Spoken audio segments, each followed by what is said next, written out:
Deyilir ki, A ədədinin 45-ə bölünən zaman alına bilən qalıqların cəmini tapın.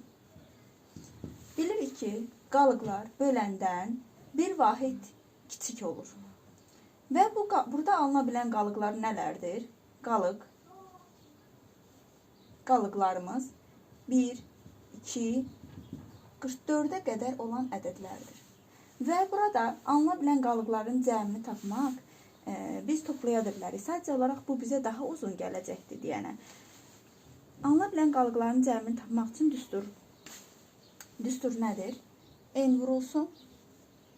N-1 böl 2. Burada N böləndir.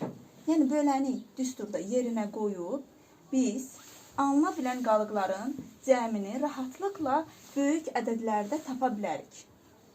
N vurulsun. N-i yerinə qoyaq elə birbaşa. 45 vurulsun. 45 çıx 1 böl 2. Bərabərdir. 45 vurulsun. 44 böl 2. 2 ilə 44 ixtisar getdi, qaldı 22. 45-i də 22-yə vurduqda 990.